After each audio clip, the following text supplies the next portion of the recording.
One of the most essential parts of creating a 2D game is of course player movement. And even though it's one of those basic mechanics that we often take for granted, creating a really good player controller can actually be quite challenging. In fact, it's something that even experienced programmers can spend weeks or even months of development time getting to feel just right. Of course, everything depends on What the fuck? No! Let's do this. Firstly, go to Unity Hub and then click Create New Project and then click 2D. Make sure you click 2D or else you'll also die. I will name it Sus. And then you can create a new folder, call it whatever you want. I will also call it Sus. And then create new project. Then you wait for the thing to load.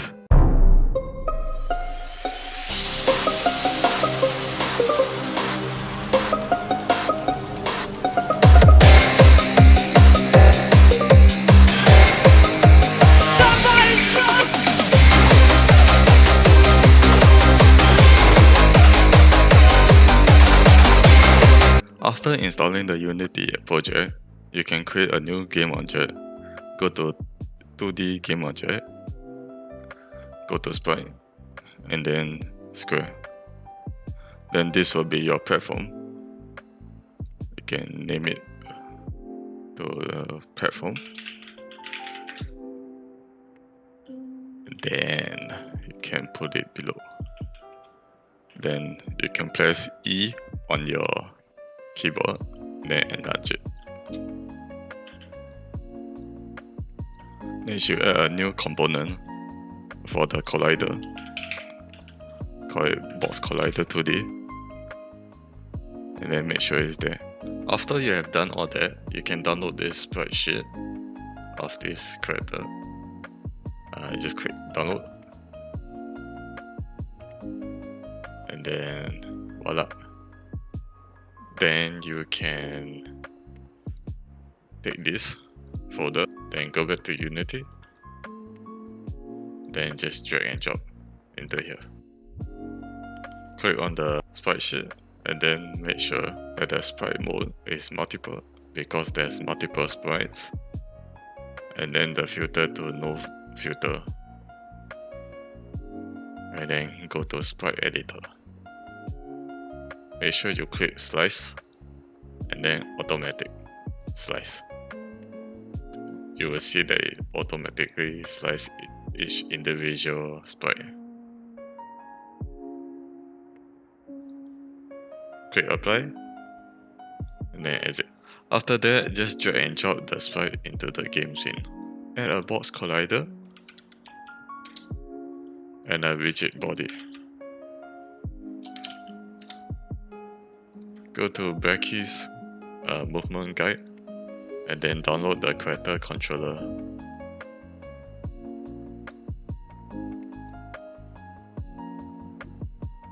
Unzip it and then extract it to somewhere safe. Next up, download the player movement script. I will provide the link in the description below. And then unzip it and then just drag and drop inside the script folder. Wait for it to load, and then take these two scripts and then drop into the game object, the player game object. Afterwards, create two new game objects, one for the ground, call it ground checker, and then one for the ceiling, call it ceiling checker.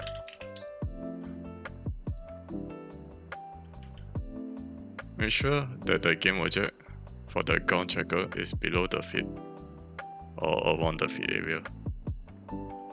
This is to detect the ground, and this is to detect the ceiling, so you place above the head. Drag and drop the ground checker game object into the ground check, and the ceiling checker into the ceiling check. Drag the game object of the player into the controller here, so that the script can control the game object. Afterwards, create a new layer called ground, and then make sure that the what is ground is selected to ground. Then make sure that the platform is also selected to ground to tell that this platform is the ground so that the player can move around. Make sure that the camera game object is big enough so that you can see where's the player moving. So you will enlarge like this. Then you hit play. Then using your arrow key or A and D works. If you want to increase the speed, you can increase here.